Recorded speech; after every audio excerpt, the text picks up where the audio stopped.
Ratna doctor Sreekumar சகல உலக மக்களின் அனைத்து வித பிரச்சனைகளுக்கும் தீர்வு கண்டுள்ளார்.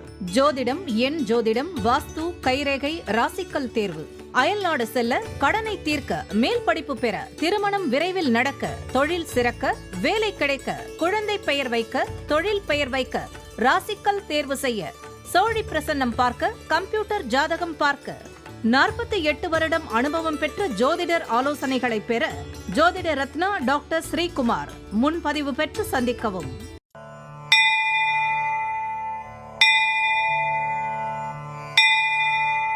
உலகம் முழுவதும் பரவி வாழ்ந்து கொண்டிருக்கின்ற தமிழ் ஜோதிட சொந்தங்கள், டாக்டர் ஸ்ரீகுமார் ஜோதிட சேனலின் சார்பாக என்னுடைய நன்றி கலந்த வணக்கத்தை தெரிவித்துக் கொண்டு, திருமூலர் அருளிய மிக மிக சக்தி வாய்ந்த கணபதி மந்திரத்தை இப்பொழுது நாம் ஆழமாக சிந்திப்போம். கணபதி என்றிட வல் வினை ஒடுங்கும், கணபதி என்றிட காலனும் கைத்தொழுவான், கணபதி என்றிட கர்மமே ஆதலால், கணபதி என்றிட கவலைகள் தீருமே. அற்புதமான இந்த மந்திர பாடலை யார் ஒருவர் அன்றாடம் குறைந்தபட்சம் 9 தடவை பாடி வருகின்றாரோ, அவருடைய சொந்த பிரச்சனையாக இருந்தாலும் சரி, அல்லது எந்த பிரச்சனையாக இருந்தாலும் சரி, தடைகள், தாமதங்கள், கஷ்டங்கள், நஷ்டங்கள், இடையூறுகள், இன்னல்கள் அனைத்தும் உங்கள் வாழ்க்கை பாதையை விட்டு விலகும் என்றால் அதிலே மாற்று கருத்து இல்லை. இன்றைய கணபதி தொகுப்பிலிருந்து நாம் எடுத்துக்கொண்ட இன்றைய குறிப்பு என்னவென்றால், ராஜராஜ சோழன் சிறந்த சிவபக்தர். இருப்பினும் அவர் விநாயகரை வணங்க தவறியதே இல்லை. தஞ்சை பிரகதீஸ்வரர் கோயிலில் மேற்கு மூலையில் திருச்சுற்று மாளிகையிலே உள்ள சின்ன சின்ன கோயிலுக்குள் இருக்கும் விநாயகர்களை அவர் வணங்கி வந்தார். இந்த அற்புதமான இந்த கருத்தை அன்பர்கள் மனதிலே நிலை நிறுத்தி அவரை தொடர் நிலையில் வணங்கி வர அத்துணை விதமான இன்பங்களும் நன்மைகளும் நடைமுறை வாழ்க்கையிலே தாராளமாக கிடைக்கும் என்பதிலே எந்தவித மாற்று கருத்து இல்லை. இரண்டாவது பகுதியாய் திகழ்கின்ற இன்றைய நாளின் விசேஷ தன்மையும் பஞ்சாங்க குறிப்பையும் இப்பொழுது நாம் காண இருக்கின்றோம்.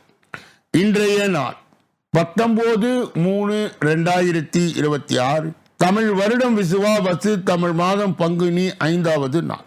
இன்று தெலுங்கு வருட பிறப்பு. மன்னார்குடி ராஜகோபால சுவாமி வைரமுடி சேவை, அரசு விடுமுறை, சம்பத்து கௌரி விரதம், இஷ்டிகாலம், பிரதமை திதி. இன்றைய நல்ல நேரம் காலை 10:30 11:30 வரை, பிறகு 12:30 1:30 வரை. இன்றைய ராகு காலம் மதியம் 1:30 3 மணி வரை, யமகண்டம் காலை 6 மணியிலிருந்து 7:30 வரை, குளிகை மதியம் காலை 9:10 வரை, திதி அமாவாசை காலை 7:29 வரை, பிரதமை நள்ளிரவு கடந்து அதிகாலை 4:59 வரை. இன்றைய நடப்பு நட்சத்திரம் உத்திரட்டாதி, நள்ளிரவு கடந்து அதிகாலை 5:11 வரை. யோகம் சித்த யோகம், சூலம் தெற்கு, பரிகாரம் எண்ணெய். இன்று மேல் நோக்கு நாள். இன்று சந்திராஷ்டிரமம் அடைகின்ற நட்சத்திரம் பூரம். சந்திராஷ்டிரம் பெறுகின்ற ராசி சிம்ம ராசி ஆகும். யாரெல்லாம் இன்றைய தினத்திலே திருமண நாளை கொண்டாடுகின்றார்களோ அல்லது பிறந்த நாளை கொண்டாடுகின்றார்களோ அவர்களுக்கு என்னுடைய உளம் கனிந்த நல் வாழ்த்துக்கள். மூன்றாவது பகுதியாய் திகழ்கின்ற பரிகாரங்களும் பலன்களும் என்ற அற்புதமான இந்த பகுதியிலே நாம் இன்றைய தினம் எடுத்துக்கொண்ட தலைப்பு, குழந்தைகள் இறந்த பிறக்கும் தோஷம் விலக. கணவன் மனைவி இருவரது ஜாதகத்திலும் லக்னத்துக்கு 5 புத்திரிய பாக்கிய ஸ்தானத்திலே ராகு அல்லது கேது இருந்தாலும், இருவரது ஜாதகத்திலே அமைந்துள்ள சுக்கிரனுக்கு 4வது வீட்டில் அல்லது 8வது வீட்டில் செவ்வாய் அமைந்திருந்தார் அல்லது செவ்வாய் கிரகத்துடன் ராகு சேர்ந்திருந்தாலும் குழந்தைகள் பிறந்து இறந்துவிடும். அடிக்கடி மனைவிக்கு கர்ப்பம் கலைந்துவிடும். இது போன்ற சோதனைகளை அனுபவிக்கும் தம்பதியினர் மனநொந்து போவார்கள். இந்த தோஷத்தை நீக்க பரிகாரம் செய்து ஆரோக்கியமான குழந்தைகளை பெறலாம். கிராமம் மற்றும் சிறிய நகர பகுதியிலே கர்ப்பம் களைவதற்கு, குழந்தைகள் அடுத்தடுத்து இறப்பதற்கும் காட்டு கருப்பு பேய் காரணம் என்று அதற்கு உரிய பரிகாரம் செய்வதாக கோடங்கி அடிப்பவர்கள் பல்லாயிரம் ரூபாய்களை வாங்கி கொண்டு இருக்கின்றார்கள். இந்த எளிய பரிகாரத்தின் வாயிலாக மக்கள் செல்வங்களை நீங்கள் அடையலாம். முதலாவது பரிகாரம், குழந்தை பாக்கியத்தை வழங்கும் குரு வாரமான வேலைக்கிழமையிலே உங்கள் பகுதியில் உள்ள 9 தாய்மார்களிடம் சேர்ந்து வெற்றிலை பாக்குடன் ஒரு எலுமிச்சம்பழம் சேர்த்து மடியிலே முந்தானியிலே 9 பேரிடம் பெற்று வந்த அந்த மடிப்பிச்சை அதனை ஒரு வெள்ளை துணியிலே வைத்து முடிந்து பூஜை அறையிலே வைக்க வேண்டும். அதனை 9 நாட்களுக்கு வேண்டுதல் சொல்லி பூஜிக்க வேண்டும். 10வது நாள் காலையிலே அதனை கண்மாயில் ஏரி அல்லது ஆற்று நீரில் போட்டு வர வேண்டும். இதனால் தம்பையருக்கு குழந்தை தோஷம் நிவர்த்தியாய் உடனடியாக குழந்தை பாக்கியம் கிட்டும். அந்த குழந்தை உயிரோடு பிறக்கும். 2வது பரிகாரம். இந்த முதல் பரிகாரத்தை செய்ய முடியாதவர்கள் அல்லது வெட்கப்படும் பெண்கள் அநேகர் உண்டு. நீங்கள் இருக்கும் வட பகுதியில் ஒரு ஜான் அளவிற்கு தம்பதிகள் இருவரும், அதாவது கணவன் மனைவி இருவரும் சேர்ந்து குழி தோண்டி அதிலே 1/4 லிட்டர் பசும்பாலை ஊற்றி குழந்தை வேண்டும் என்று சொல்லி குழியை மூடிவிட வேண்டும். இப்படி செய்வதால் பிறந்து இறந்த குழந்தை மீண்டும் இறைவன் அருளால் உங்களுக்கு வயிற்றிலே உயிரோடு பிறந்து மகிழ்வளிக்கும். ஒரு குழந்தை பிறக்கும் பொழுது லக்னமும் 2ஆம் வீடான வாக்குஸ்தானமும் இருக்கின்ற ராசி அல்லது அதற்குரிய கிரகம் வலுப்பெற்றிருந்தார். கல்வியிலே புத்தி கூர்மையுடன் விளங்குவார்கள். லக்னமும் வாக்குஸ்தானமும் வலுப்பெறாத குழந்தைக்கு புத்தி கூர்மை மந்தமாகவே இருக்கும். இப்படிப்பட்ட குழந்தைகள் உள்மனதிலே புத்தி கூர்மை உண்டு என்பதை நாம் அறிய வேண்டும். ராமாயணத்திலே வானரங்கள் கடலை தாண்டி இலங்கைக்கு செல்ல வேண்டிய சந்தர்ப்பம் வந்தது. கடலை தாண்ட நம்மால் முடியுமா என்று வானரங்கள் அச்சப்பட்டு நின்றிருந்த வேளையிலே ஜாம்பவான் அங்கே வந்து ஆஞ்சநேயருக்கு கடலை தாண்டும் வலிமை உள்ளது என்பதை விளக்கினார். ஆஞ்சநேயரும் தனக்குள்ள அபார சக்தியை உணர்ந்து கடலை தாண்டி சென்று ஸ்ரீ ராமபிரானுக்கு போரில் துணை நின்று வெற்றியை கிடைக்க செய்தார். இவ்வளவு வலிமை பெற்ற ஆஞ்சநேயர் குழந்தை பருவத்திலே கல்வி பயில்பவருக்கு துணையாக நிற்கின்றார். எனவே குழந்தைகள் கல்வியில் உயர்ந்து வரவும் மனசோர்வு நீங்கவும் இந்த எளிய பரிகாரத்தை செய்து கடைபிடிக்கலாம். நாளைய தினம் குழந்தைகள் கல்வியிலே சிறந்து விளங்க அதற்கு உரிய பரிகாரங்கள் என்ன என்பதை நாளைய தினம் நாம் தொடர்ந்து பார்க்க இருக்கின்றோம். 4வது பகுதியாக திகழ்கின்ற ஜோதிட ரகசியங்களை அறிகின்ற பகுதி ஜோதிட கிரக இணைவுகளை அறிந்து தெரிந்து புரிந்து பிறரை வழிநடத்துகின்ற பகுதியும் இதுவே. கடந்த பல தினங்களாகவே 6ஆம் பாவம் என்று சொல்லப்பட்ட ரணம் ருணம் சத்ரு என்ற பாவத்தை நாம் ஆராய்ந்த வண்ணமாகவே இருக்கின்றோம். அதிலே தனித்தனி கிரகங்கள் இருந்தால் என்னென்ன பலன் என்பதையும் நாம் தொடர்ந்து கவனித்த வண்ணமாக இருக்கின்றோம். 6வது இடத்திலே சனி இருந்தார். கெட்டவன் கெட்டிடில் கிட்டிடும் ராஜயோகம் என்று சனி தசாவில் பல நன்மைகளை பெறுவீர்கள். பணம் நிறைய சம்பாதிப்பீர்கள். எடுத்த காரியத்தில் வெற்றி பெறுவீர்கள். ஜெயிக்க பிறந்தவர்கள் இவர்களே என்று துணிந்து சொல்லலாம். சமயத்தில் உயர்ந்த பதவியும் இருப்பீர்கள். பதவி பட்டம் எல்லாம் தேடி வரும். ஆயுள் தீர்க்கம், நோய் அதிகமாக தங்காது. சனி எந்த வீட்டிற்கு அதிபதியோ அந்த வீட்டுக்குரிய காரகத்துவம் சற்று பாதிக்கப்படும். 6வது வீட்டிலே ராகு இருந்தார். எதற்கும் அஞ்ச மாட்டீர்கள். சிலருக்கு பிறரை பயமுறுத்துகின்ற தோற்றம் இவர்களுக்கு உண்டாகும். குடும்பம் சுபிட்சமாய் மிக்கவரும் பணம் அந்தஸ்து புகழ் என கம்பீரமாக ஜாதகரும் வாழ்வார்கள். அரசாங்கத்திற்கு விரோதமான சில காரியங்களை செய்வீர்கள். ஒரு சிலருக்கு இதனால் சிறைவாசம் உண்டாகும். எதிரிகளை சுலபமாய் இவர்கள் ஜெயித்து விடுவார்கள். ராகு பலவீனம் அடைந்து தசா புத்தி நடந்தால் பெண்கள் சம்பந்தப்பட்ட நோய்கள் தாக்கும். எனவே ஜாதகர் உடல் நலத்திலே மிகவும் கவனத்துடன் இருக்க வேண்டும். நாளைய தினம் கேது 6வது இடத்தில் இருந்தால் என்ன பலன், அதனுடைய தொடர்ச்சியும் நாளைய தினம் நாம் பார்க்க இருக்கின்றோம். 5வது பகுதியாய் திகழ்கின்ற கோச்சார சிறு குறிப்பு என்று அழைக்கப்படுகின்ற இந்த பகுதியிலே இன்றைய தினம் நாம் எடுத்துக்கொண்ட தலைப்பு தொகுப்பு என்னவென்றால், குரு பெயர்ச்சி 2026 3 முறை நடக்கும். அந்த குரு பெயர்ச்சி அதனுடைய முழு விவரங்களை நாம் பெற இருக்கின்றோம். மார்ச் 11ஆம் தேதி வக்கரமாய் சஞ்சரித்து வரும் குரு பகவான் வக்கர பெயர்ச்சி முடிந்து நேரடியாக செல்ல இருக்கின்றார். 2026ஆம் ஆண்டு நடைபெறக்கூடிய மிக முக்கியமான நிகழ்ச்சியில் வாக்கிய பஞ்சாங்கத்தின்படி மார்ச் மாதம் 6ஆம் தேதி வெள்ளிக்கிழமை அன்று சனி பெயர்ச்சி நடந்து முடிந்தது. சில நாட்களிலே, அதாவது மார்ச் 11ஆம் தேதி வக்கரமாய் குரு சஞ்சாரம் செய்து கொண்டிருக்கின்றார். வக்கர பெயர்ச்சி முடிந்து அவர் நேரடியாக இப்பொழுது சென்று கொண்டிருக்கின்றார். இதற்கு அடுத்ததாக 3 மாதங்களுக்கு பிறகு ஜூன் மாதம் மற்றொரு குரு பெயர்ச்சி நடக்க இருக்கிறது. கடந்த ஆண்டு போலவே இந்த ஆண்டும் குரு பெயர்ச்சி சில மாதங்களுக்கு ஒரு முறை ஒரு ராசியில் இருந்து மற்றொரு ராசிக்கு செல்லுகிறது. 2026ஆம் ஆண்டு மொத்தம் 3 முறை குரு பெயர்ச்சி நடக்கிறது. குரு 3 ராசிகளுக்கு செல்ல இருக்கின்றார். 2026 முதல் குரு பெயர்ச்சி வக்ர நிவர்த்தி பெயர்ச்சி 2026 ஆண்டு ஜனவரி 1ஆம் தேதியிலிருந்து மார்ச் 11 வரை குரு பகவான் மிதுன ராசியில் வக்ரமாகி கடக ராசியில் இருந்து பின்னோக்கி மிதுன ராசிக்கு வந்து வக்ர நிலையில் சஞ்சாரம் செய்கின்றார். மார்ச் 11ஆம் தேதி பிறகு வக்ர குரு பெயர்ச்சி நிறைவடைகிறது. ஜூன் மாதம் 2ஆம் தேதி வரை மிதுன ராசியில் நேரடியாக குரு பகவான் சஞ்சாரம் செய்வார். 2026 குரு பெயர்ச்சி கடக ராசிக்கு சென்று உச்சமடையும் பெயர்ச்சியும் நிகழ இருக்கிறது. 2026 குரு பெயர்ச்சி என்பது இந்த ஆண்டிற்கு முழுமையான குரு பெயர்ச்சியாகும். ஜூன் 2ஆம் தேதி அன்று மிதுன ராசியிலே இருந்து குரு உச்சம் பெற்று சஞ்சாரம் செய்யக்கூடிய கடக ராசிக்கு செல்ல இருக்கின்றார். இதிலே 2027 ஜூலை வரை நடக்கக்கூடிய குரு பெயர்ச்சியின் தொடக்கத்தை குறிக்கிறது. 2026 அதிசார குரு பெயர்ச்சி. இதற்கு பிறகு ஒரு ராசியிலிருந்து அடுத்த ராசிக்கு செல்லக்கூடிய கிரகம் அதிசாரமாக பெயர்ச்சியாகும். அந்த வகையிலே கடக ராசியிலிருந்து சிம்ம ராசிக்கு குரு பகவான் அக்டோபர் மாதம் 31ஆம் தேதி பெயர்ச்சி அடைவார். 2027 ஜனவரி வரை அதிசாரமாகவே சஞ்சரிப்பார் என்பது குறிப்பிடத்தக்கது. குரு பெயர்ச்சி தேதி குரு இருக்கும் ராசி வக்ர பெயர்ச்சி மார்ச் 11ஆம் தேதி மிதுனத்திலே முடிவடைகிறது. குரு பெயர்ச்சி ஜூன் 2ஆம் தேதி கடகத்திலே தொடங்குகிறது. குரு அதிசாரம் அக்டோபர் பெயர்ச்சி 31 சிம்மத்திலே தொடர இருக்கிறது. குரு பெயர்ச்சியினுடைய பலாபலன்கள் ஒவ்வொரு ராசியிலும் குரு பகவான் எந்த ஆண்டு மாறி சஞ்சாரம் செய்வதால் பெரும்பாலான ராசிகளுக்கு ஓரளவு நற்பலன்கள் கிடைக்கும் என்பது குறிப்பிடத்தக்கது. அது மட்டும் இல்லாமல் குரு பெயர்ச்சி காலகட்டத்திலே குரு பகவான் சாதகமான நிலையில் இல்லை என்றால் கூட குருவின் பார்வை பலமாகும்.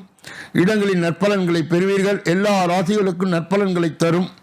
குரு பெயர்ச்சி 2026-27 மிதுன ராசியில் நடக்கும் குரு பெயர்ச்சி ஜூன் மாதத்தில் கடகத்துக்கு செல்லும் போது பெரும்பாலானவருக்கு நல்ல பலன்களை தரும். மீண்டும் ஆண்டின் இறுதியிலே அதிசார குரு பெயர்ச்சி நடப்பதால் இந்த ஆண்டு நடக்கும் குரு பெயர்ச்சி 12 ராசிகளுக்கும் குறிப்பிட்ட காலகட்டத்தில் மிகப்பெரிய யோக பலன்களை சாதனமான பலன்களாக கொடுக்கும் என்பது குறிப்பிடத்தக்கது. இப்படிப்பட்ட கோச்சார பதிவுகளை பெறுகின்ற புண்ணியவான்களே, பாக்கியவான்களே, சொல்லப்பட்ட கருத்துகள் அனைத்தும் பொதுவானது. உங்கள் தனிப்பட்ட ஜோதிட ஆலோசனை, எஞ்சோதிட ஆலோசனை, வாஸ்து ரீதியான ஆலோசனையை பெற இதிலே வருகின்ற அலைபேசிகளை தொடர்பு கொண்டு தொலைபேசிகளின் மூலமாக என்னை சந்தித்து சிந்தித்து நலம் பலம் வளம் பெற்று எல்லா வல்ல முருகப்பெருமானின் கருணையை பெற்று நீங்கள் வாழ்வாங்கு வாழ வேண்டும் என்று கூறி இப்பொழுது ஒவ்வொரு நாளும் மதியம் 2 மணி அளவிலே வெளியிடப்படுகின்ற ராசி பலன், தினப்பலன் 6 அற்புதமான பகுதிகளாக பிரிக்கப்பட்டு தொகுக்கப்பட்டு அன்பர்கள் பயன்பாடு பெறுகின்ற வகையிலே வகுக்கப்பட்டு வழங்கப்படுகிறது. நீங்கள் பெற்ற அந்த நன்மையை மற்றும் உண்மையை உங்கள் உற்றார் உறவினர்களுக்கு, நண்பர்களுக்கு, நலன் விரும்பிகளுக்கு, ஜாதி ஜனங்களுக்கு, சொந்தங்களுக்கு, பந்தங்களுக்கு, அறிந்தவர்களுக்கு, தெரிந்தவர்களுக்கு பகிர்ந்து யான் பெற்ற இன்பம் பெருக வையகம் என்ற முறையிலே இயங்கி எல்லோரும் இன்புற்று இருக்கவே யாமொன்றும் அறியோம் பராபரமே என்ற நிலை கடன் எல்லா வல்ல முருகப்பெருமானின் கருணையை பெற்று நீங்கள் வாழ்வாங்கு வாழ வேண்டும். இப்பொழுது நாம் பார்க்கக்கூடிய கடைசி பகுதி 6வது பகுதி. இந்த 6வது பகுதியிலே 12 ராசிகளுக்கு உரிய பொது பலனை, 27 நட்சத்திரங்களுக்குரிய தனிபலனை, எந்த ராசிக்காரர்களுக்கு எந்த நட்சத்திரக்காரர்களுக்கு சந்திராஷ்டம தினம் என்பதையும் இப்பொழுது நாம் தொடர்ந்து 12 ராசிகளுடைய பொது பலனை விரிவாகும் விளக்கமாகும் ஒன்றன் பின் ஒன்றாக இப்பொழுது நாம் பார்க்க இருக்கின்றோம். முதலிலே மேஷ ராசிக்காரர்களுடைய இன்றைய பொது பலன்கள். அவ்வப்போது சுப செலவுகள் ஏற்படும். இந்த நாள் கையிருப்பு குறையலாம். மற்றபடி கணவன் மனைவிக்குள் இருந்து வந்த பிணக்குகள் நீங்கும். பழைய பிரச்சனைக்கு மாறுபட்ட அணுகுமுறையால் தீர்வு காண்பீர்கள். உடல் நலம் சீராகும். உறவினர்கள் வீடு தேடி வருவார்கள். தொழில் அல்லது உத்தியோகத்தில் திருப்தி உண்டாகும். புது அத்தியாயம் தொடங்குகின்ற நாள். அஸ்வினி நட்சத்திரத்தை சார்ந்தவர்களுக்கு அவ்வப்போது சுப செலவுகள் ஏற்படும். இதனால் கையிருப்பு குறையலாம். மற்றபடி கணவன் மனைவிக்குள் இந்த பிணக்குகள் நீங்கும். பரணி நட்சத்திரத்தை சார்ந்தவர்கள் பழைய பிரச்சனைக்கு மாறுபட்ட அணுகுமுறையால் தீர்வு காண்பது. உடல் நலம் சீராகும். உறவினர்கள் வீடு தேடி வருவார்கள். கிருத்திகை நட்சத்திரத்தை சார்ந்தவர்களுக்கு தொழிலில் அல்லது உத்தியோகத்தில் திருப்தி உண்டாகும். புது அத்தியாயம் தொடங்கும் நாள். ரிஷபராசிக்காரர்களுடைய இன்றைய பொது பலன்கள். பிள்ளைகளால் மகிழ்ச்சியும் உறவினர்களால் ஆதாயமும் உண்டு. விலை உயர்ந்த பொருட்களை வாங்குவீர்கள். தாயாரை ஆதரித்து பேசுவீர்கள். வேற்றுமதத்தில் உதவுவார். வியாபாரம் தழைக்கும். உத்தியோகத்தில் உங்கள் திறமைகள் வெளிப்படும். நன்மைகள் கிட்டுகின்றன. பூரம் நட்சத்திரத்தை சார்ந்தவர்களுக்கு, கிருத்திகை நட்சத்திரத்தை சார்ந்தவர்களுக்கு பிள்ளைகளால் மகிழ்ச்சியும் உறவினர்களால் ஆதாயமும் உண்டு. ரோகிணி நட்சத்திரத்தை சார்ந்தவர்களுக்கு விலை உயர்ந்த பொருட்களை வாங்குவீர்கள். தாயாரை ஆதரித்து பேசுவீர்கள். வேற்றுமதத்தில் உதவுவார். மிருகசீரிட நட்சத்திரத்தை சார்ந்தவர்களுக்கு வியாபாரம் தழைக்கும். உத்தியோகத்தில் உங்கள் திறமைகள் வெளிப்படும். நன்மைகள் கிட்டுகின்றன. மிதுன ராசிக்காரருடைய இன்றைய பொது பலன்கள். சிலர் விமர்சனங்களுக்கும் கேலி பேச்சிற்கும் ஆளாவீர்கள். குடும்பத்தில் சிறு வார்த்தைகள் கூட பெரிய தகராறில் போய் முடியும். சில விஷயங்களுக்கு அனுபவ அறிவை பயன்படுத்துவது நல்லது. வியாபாரத்து வேலையாட்களால் டென்ஷன் வரும். உத்தியோகத்தில் சக ஊழியர்களால் உதாசீனப்படுத்த வேண்டாம். விட்டு கொடுத்து செல்ல வேண்டிய நான். மிருகசீரிட நட்சத்திரத்தை சார்ந்தவர்கள் சில விமர்சனங்களுக்கும் கேலி பேச்சிற்கும் ஆளாவீர்கள். குடும்பத்தில் சிறு வார்த்தைகள் கூட பெரிய தகராறில் போய் முடியும். திருவாதிரை நட்சத்திரத்தை சார்ந்தவர்கள் சில விஷயங்களுக்கு அனுபவ அறிவை பயன்படுத்துவது நல்லது. வியாபாரத்து வேலையாட்களால் டென்ஷன் வரும்.